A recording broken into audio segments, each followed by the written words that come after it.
सुंदरा एवढी जाणीव झाली ना, ते म्हणजे सुंदरा ही जाणीव असून उपयोग नाही, ती कशी आहे हे बघणं महत्वाचं आहे. आणि बघितल्यानंतर म्हणाला, आई कल्पनेच्या पेक्षा जास्त.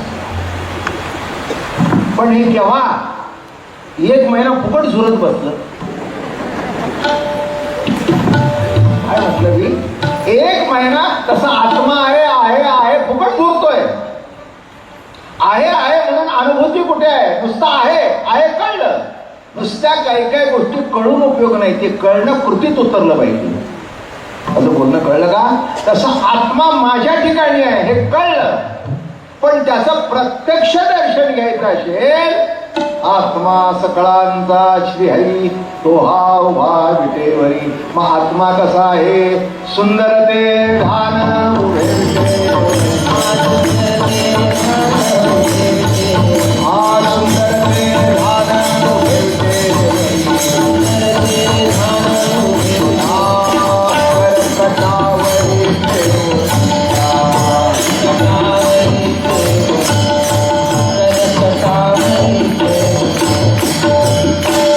म्हणून ते सुंदर रूप बघितल्याशिवाय बरं वाटत नाही.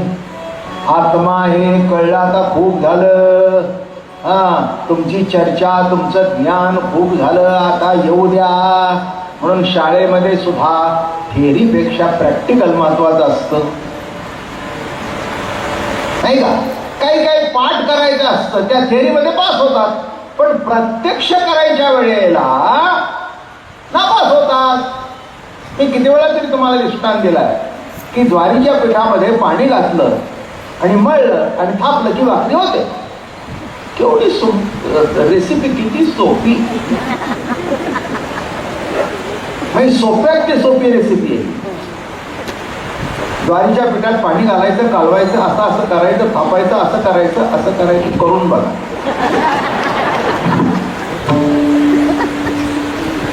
एखाद्या पोरीला जर करून बघायला सांगितलं, तिला पांडुरंग पंढरीहून आला पाहिजे तिची भाकरी थापायला.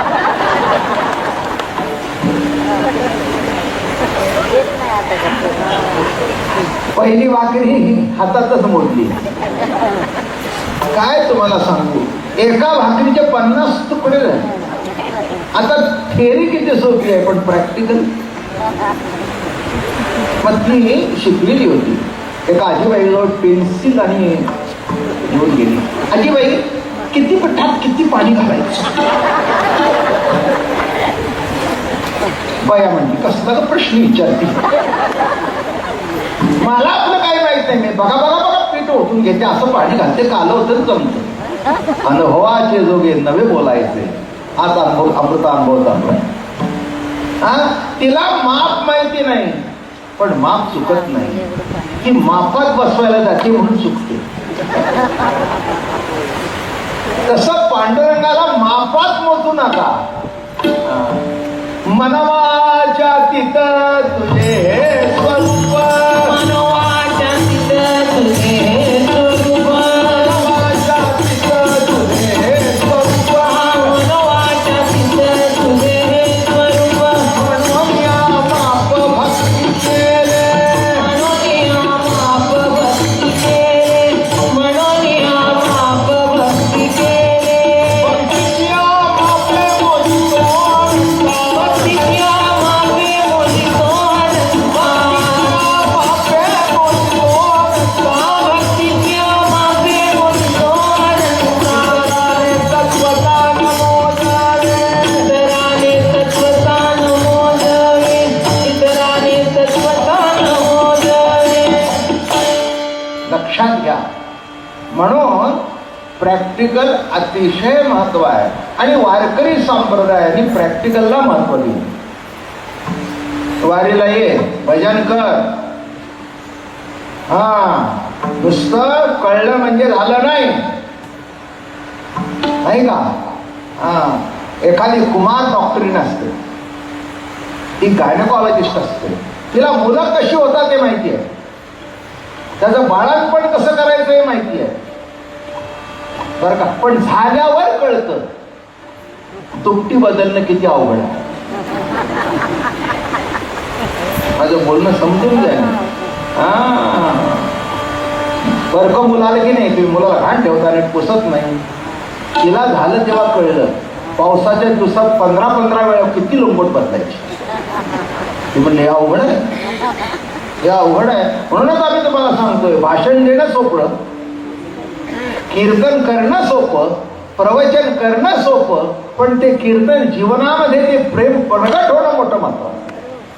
आणि एक सांगू का, जिला काही येत नव्हतं, एक महत्वाचा मुद्दा सांगतो, जिथे प्रेम आहे तिथे यावं लागतं असं नव्हे, प्रेमातून सगळं ज्ञान प्राप्त होतं. माझं बोलणं कळलं का? ज्या मुलीला आई नाही सासू राहील, अशी सुद्धा आई झाल्यानंतर त्या बाळाला कसं घ्यावं, त्याला कसं पाजावं, त्याला कसं सांभाळावं. अहो माकडीला जर कळतं तर हिला का कळू नये? माकडी सुद्धा आपल्या पोराला बरोबर घेते, असं धरते, जाताना त्याला पोटाला धरून बसते. तिला कळतं. म्हणून एक लक्षात ठेवा, जिथे प्रेम आहे तिथे ज्ञान आहे, पण ज्ञान आहे तिथे प्रेम आहे असं समजू नका. जिथे ज्ञान आहे तिथे प्रेम असेलच असं नाही, पण जिथे प्रेम आहे त्या प्रेमामुळे ते ज्ञान प्राप्त होते.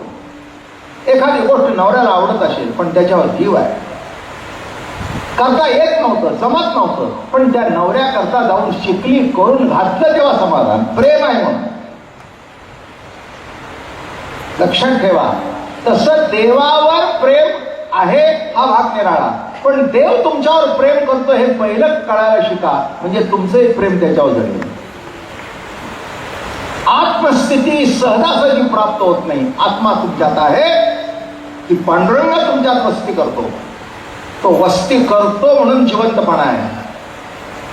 मला एक अजून कळत नाही की तुम्ही बांधलेलं मंदिर, तुम्ही बसवलेली मूर्ती, बरोबर आहे ना?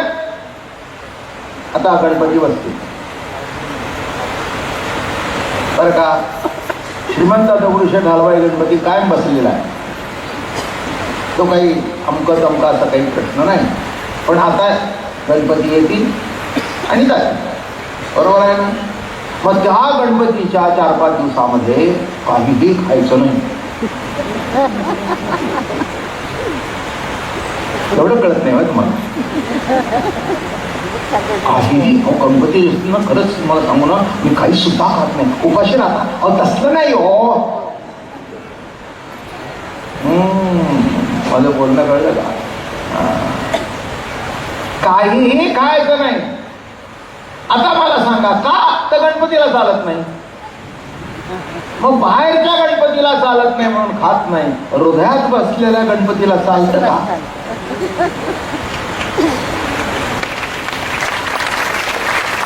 टाळ्या वाजू नका, उद्यापासून टाळायला शिका.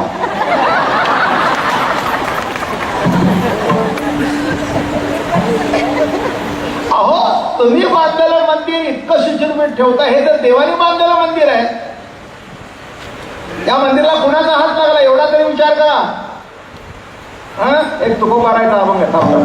देवालय बांधिले सुंदर, देवालय बांधिले सुंदर, देवालय बांधिले, देवालय बांधिले, आकळा तुझी चित्राचा, आकळा तुझी चित्राचा, मुख्य पाहावा तो कळस,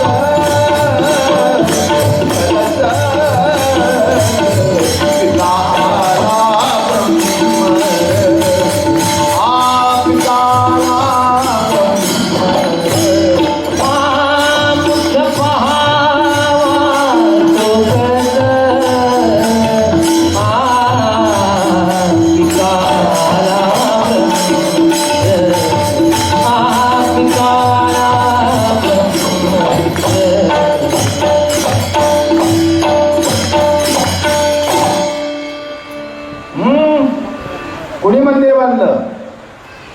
यात ती रेती कुठून आणली? सिमेंट कुठून आणलं? याचा प्लॅन कोणी तयार केला? हा, चपला बाहेर काढाय, देवळात काढाय.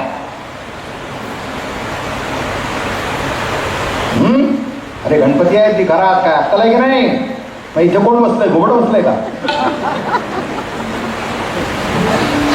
अर्थात ते सुद्धा देव आहे. अरे कोण बसलाय? मग मला सांगा, तिथल्या देवाला चालत नाही, इथल्या देवाला चालतं होय? आता काय जास्ती अमृत अनुभव तुमच्या डोक्याला अगदी किस काढला. आज अगदी सहज करेल प्रॅक्टिकल कीर्तन सांग.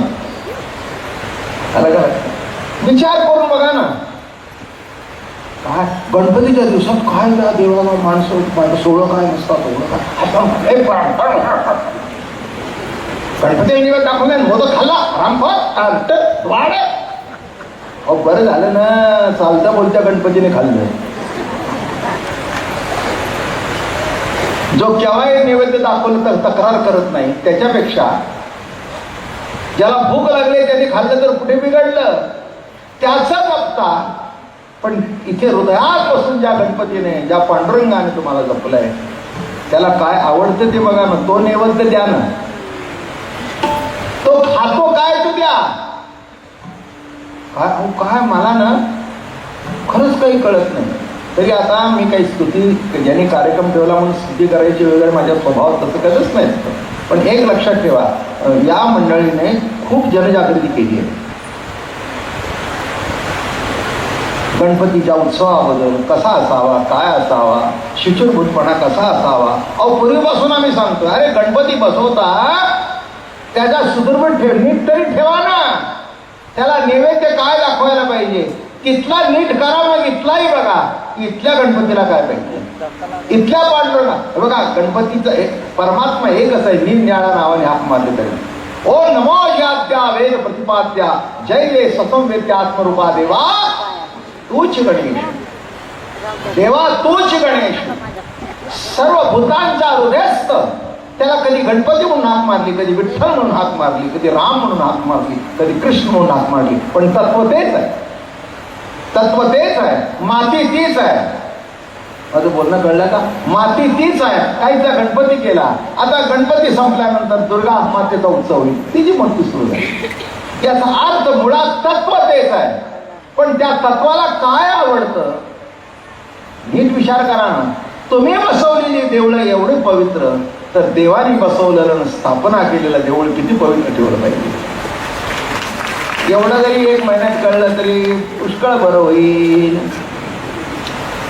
काय करायचंय बाकीचं कळून नाही. अगदी सध्या स्वच्छता अभियान आलंय, अगदी बरोबर आहे.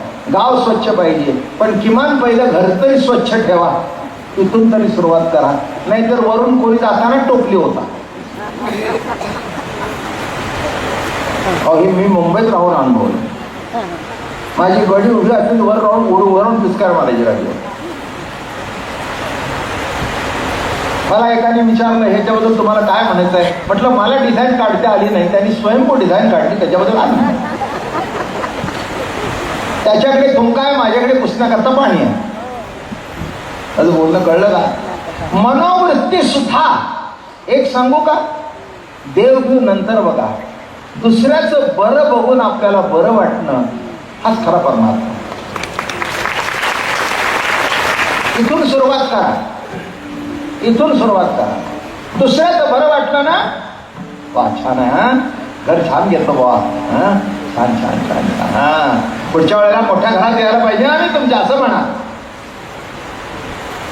गेलो तो घर काय सजवलंय, कसा पैसा कमवला आम्हाला माहितीये, काय करायचं. त्याने कसा कमावला असेल तर वॉरंट त्याला येईल, धरून तू त्याला नेतील का तुला नेतील, एवढी काळजी तुला करायचं काय कारण आहे. त्याने तुला बोलवलं, त्याची खाऊन त्याची जिलेबी खालतोय आणि त्याच्या घरची निंदा करतोय, कळलं का? तसं वा वा वा छान छान छान. एक मी तुम्हाला सांगतो, दुसऱ्याबद्दल मनामध्ये बरं वाटायची भूमिका ठेवा, तुमचं बरं होईल सगळं बरं. बघा तुम्ही प्रयोग तर करून बघा.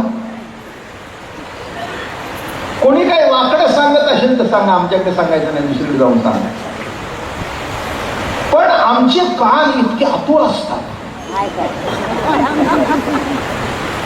त्यांचं लग्न जमलं हे ऐका नाही, मोडलं हे ऐकण्याकरता 10 मिनिटं घालले. कसं मोडलं, काय झालं यांच्याकडून, आता काय तुझं नवऱ्याचं आहे ना चांगलं, का तिचा विचार करतेस? माझं बोलणं लक्षात ठेवा. वाईट ऐकण्याकरता जेवढे आतुर असतात तेवढे चांगले ऐकण्याकरता नसतात. म्हणून कीर्तनाला येणाऱ्या तरुण मंडळीला सुद्धा त्यांचे मित्र म्हणतात, हे काय वय आहे का तुझं हे ऐकण्याचं? नाही, मी मागेच सांगितलंय मागच्या कीर्तनात की ज्ञानोबाला हे जर कळलं असतं तर 16व्या वर्षी ज्ञानेश्वरी लिहिलीच नसती, म्हातारपणी लिहिली असती. माझं बोलणं कळलं का? 16व्या वर्षी ज्ञानेश्वरी लिहिलीच नसती. शंकराचार्यांचं जीवन सुद्धा लवकर आटपलं. ही सगळी तरुण वयात कार्य करून समाधी घेतलेली मंडळी आहे. मग आता मला सांगा, तरुण वयामध्ये अमकं करावं का तमकं करावं असं काही प्रश्न नाही आहे. तरुण जायचं असेल तर तरुणाला हे करायलाच पाहिजे. दोन अर्थ बघा. तरुण जायचं असेल तर तरुणाला पर्याय नाही सध्याच्या काळामध्ये. करमणूक निराळी आणि तरण निराळं. माझं बोलणं कळलं का? करमणूक निराळी, तसं परमार्थ ही करमणूक नाही आहे. तर जीवनामध्ये उद्धार करणं आहे आपला आपण. आणि त्याच्याकरता तुकाराम महाराज म्हणले, बाकीची ती आत्मस्थिती ब्रह्मस्थिती मला काही नको आहे.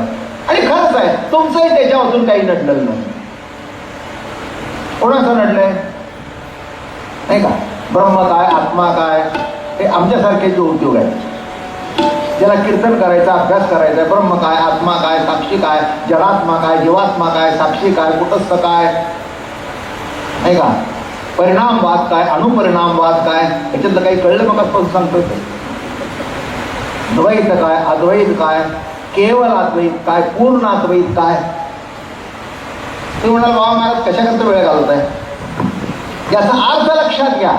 हे कळलं नाही तरी कटावर कर ठेवून बा पांडुरंगा एवढं जरी कळलं तर हे सगळे शब्द कळले. माझं बोलणं कळलं का? कटावर कर ठेवून आत्मसत्ता तुमच्याकरता सगुण साकार झालेली आहे. कोणची गोष्ट निर्गुण असून जमत नाही. निर्गुणाचं रूपांतर सगुणामध्ये होतं तेव्हा समाधान आहे. कल्पनेत मोल असून जमत नाही, प्रत्यक्षात व्हावं लागतं. कल्पनेत सुंदर वस्तू असून जमत नाही, प्रत्यक्षात यावी लागते. तसं कल्पनेत देव असून भागत नाही, तो प्रत्यक्ष दर्शन घडावं लागतं. मग त्याचं दर्शन जर घ्यायचं असेल तर महाराज म्हणाले, सध्या त्याचा मुक्काम पंढरपूरला आहे. कृतत्रेत द्वापारामध्ये वैकुंठाला होता आणि आता कलियुगामध्ये पंढरपूरमध्ये मुक्काम आहे. याचा अर्थ राज्य सर्व ठिकाणी आहे पण मुक्काम तिथे आहे. माझं बोलणं कळलं का? दिल्लीचं राज्य भारतभर आहे पण प्रेसिडेंट दिल्लीमध्ये राहतो. पण दिल्लीमध्ये राहतो याचा अर्थ त्याची सत्ता इथे नाही का? तसं पांडुरंग जरी पंढरीमध्ये असला तरी त्याच्या अस्तित्वाने सर्व तुमचं आमचं अस्तित्व आहे. म्हणून महाराज म्हणाले, कलियुगामध्ये पांडुरंगाचा अवतार आणि कसा झाला, सर्व स्तरात त्या लोकांचा उद्धार करण्याकरता झाला. भेदभाव बिलकुल नाही. ब्राह्मण का क्षत्रिय का वैश्य का शूद्र, नवे नवे नवे नवे याच्या पलीकडे जातो. गणिकेच्या मुलीचा सुद्धा उद्धार झाला, कानोपात्रेचा सुद्धा उद्धार झाला. एका वेश्येची मुलगी संत मालिकेमध्ये जाऊन बसती पांडुरंगाच्या भक्तीने. ही केवढी मोठी क्रांती आहे का नाही? इतर देवळात जाऊन देत नाहीत. कानोपात्रेने त्या काळामध्ये पायाला मिठी मारली तिथेच एकरूप झाली. अजून हे गोष्ट सुद्धा मला कळलं नाही. एक मला म्हणाले शिवू नका. म्हटलं मी शिवत नाही पण तो मला शिवलाय त्याचं काय? नाही याच्यात काही उत्तर आहे का तुमचं? तू शिव नको मला कळलं पण तो शिवलाय त्याचं काय? मी देवाला शिवायचं नाही पण देव मला शिवल्याशिवाय मी जिवंत राहू शकत नाही. मी शिवलो नाही पण तो शिवतोय, जाऊ द्या त्यांचं. तो शिवलेला आहे एवढं जरी कळलं तरी तुम्ही शिव झाला. आणि शिव कळला नाही तर शव आहातच. शब्द किती जवळ आहेत. कळलं तर शिव नाही तर शव. शव त्याचा उपयोग काही नाही म्हणून लवकरात लवकर पोचून टाकायचं. तसं महाराज या ठिकाणी म्हणाले, आत्मस्थिती का नको, पुढे सरूया. देवी निरंतर चरण सेवा, जन्मोजन्मी तुझा दास पुरुषोत्तमा. अरे पुरुषोत्तमा, जन्मोजन्मी तुझा दास होऊन राहील. याच्यामध्ये अजून गंमत पुन्हा आली. मुक्ती मिळवण्याकरता परमार्थ, आणि हे म्हणताय जन्मोजन्मी. किती गंमत आहे बघा. कसे भाग दोन होतात बघा. काय कशा करता पोथी पुराण, अहो ह्याच्यातून सुटलं पाहिजे. हे पोथी पुराण ऐकून येतात ना, खरंच आहे बाई सगळं वाईट आहे, हे मिथ्या आहे, त्या मोहात अडकून घर नाही, त्याच्यातून वेळ काढून घ्या. अरे कशाचा मोहन, कशाची मुक्ती. महाराज म्हणाले तू माझ्या बरोबर असल्यानंतर घेईन जन्मांतरे हे जी कराया करे. जन्म घेईन, मी जन्माला घाबरत नाही. रोज दृष्टांत देतो. आई बरोबर असल्यानंतर रस्त्याने प्रवास करताना घाबरू नाही, बाप बरोबर असताना घाबरू नाही. तसं जन्म घेत असताना प्रभू जर बरोबर असेल तर घाबरायचं काय कारण, काय कारण आहे. साधं सरळ गणित आहे. अंबरीश राजाला शाप दिला दुर्वासाने, 10 जन्म गर्भवास. काय गंमत आहे बघा त्या गोष्टी. त्यांनी ज्याच्या करता तपश्चर्या केली होती तो शाप झाला. इंद्राला वाटलं की हा तपश्चर्या करून आपलं पद घेईल. मग दुर्वासाला सांगितलं जाऊन शाप दे. थोडक्यात पारणं सुटायच्या वेळ होऊन गेली, त्याच्यानंतर आले.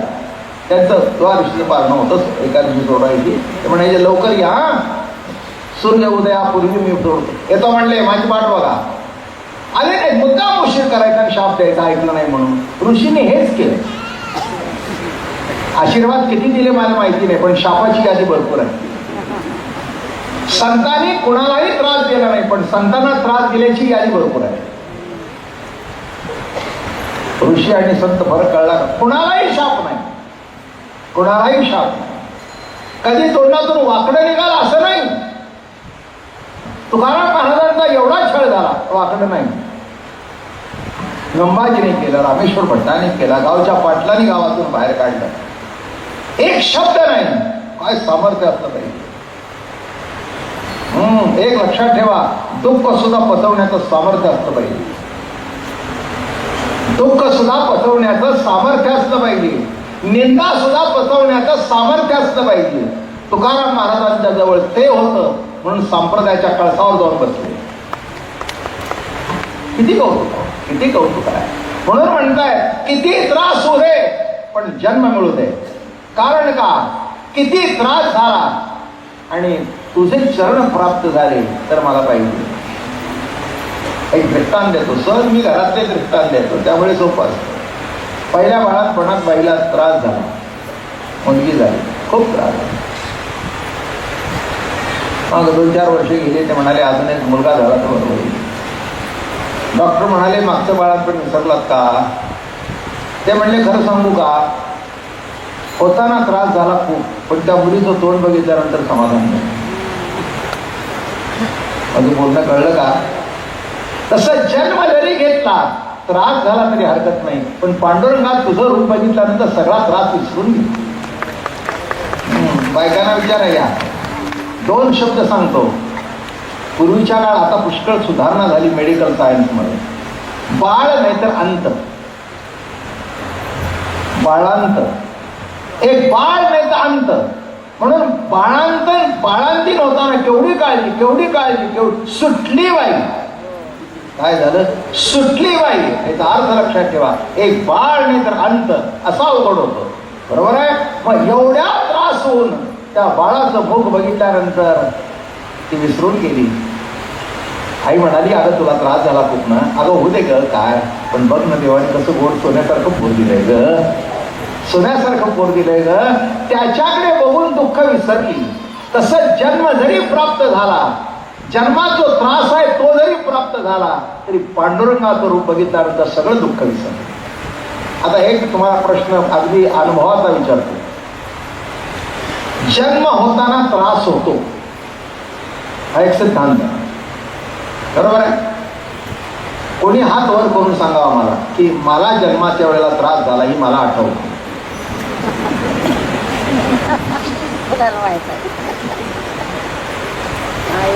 आहे ते कोणी जन्माचा त्रास सांगणार.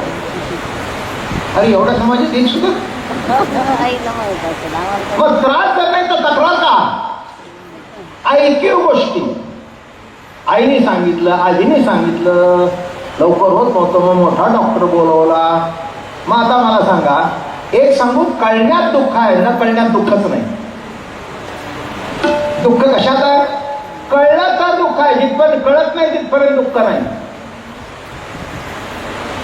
माझी बायपास आहे, ते म्हणाले बरं मोठं ऑपरेशन आहे. म्हटलं कितीही करा, मला कळून देऊ नका, म्हणजे झालं.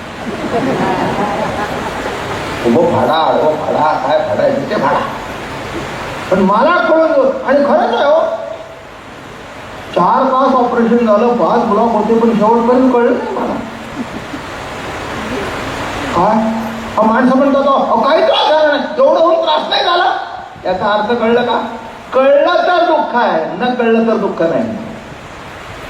एक तुमचा पाहुणा गेलाय केव्हा महिन्यापूर्वी, पूर्वीच्या काळी लवकर कळत नसेल, मग केव्हा तरी निरोप आला की आमचे तमके गेले, त्या दिवशी हे रडू लागले.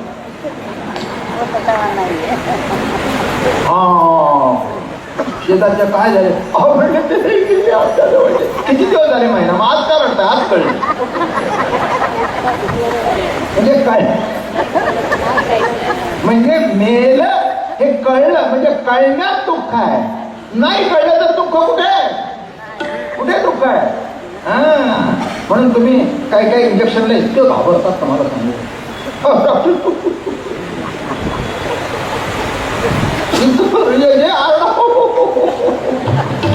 मग त्या डॉक्टर चांगला असेल तर दिलं तरी ती सुई काढून म्हणतो दुखलं का, दुखलं का, हळूच टोचा गाव म्हटला, टोचून मोकळं केलंय तुम्हाला.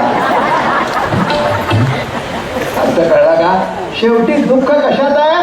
कळण्यात आहे. कळलं नाही तर दुःखच नाही. तसं जन्माला येताना काय दुःख झालं हे तुम्हाला कळलं, पण आम्हाला कळलं नाही. मग का? हीच माझी आस, जन्मोजन्मी तुझालास, पंढरीचा वारकरी वारीच कोणी हरी. काय मागणं मागितलं? हीच माझी आस. रोज मागणं मागतो, आम्हाला कळलं नाही. आणि जिवंत जगत असताना पांडुरंगा तू जर आमच्या बरोबर असशील तर दुःख येणारच ना. एक लक्षात ठेवा, हे बघा, देवाने अवतार घेतल्यानंतर त्याला सुद्धा संकट खूप आली की नाही? एक मी तुम्हाला सांगू का, देवावर मोठं संकट म्हणजे नास्तिक ज्याला नाही म्हणतात हे मोठं संकट आहे. नास्तिक सध्या देव नाही, देव नाही, देव नाही, काय मोठं संकट आहे. पण नाही, हे बघा, एक तुम्हाला सांगू का, त्यांनी दिलेल्या तोंडाने त्याला नाही म्हणतात, तेवढं मोठं संकट. मी तुम्हाला एक महत्वाचा मुद्दा सांगतो. जगाने आपल्याला काही बोललं तरी वाटत नाही, पण आपलं मूल आपल्यावर जेव्हा उलट बोलतं तेव्हा दुःख वाढतं.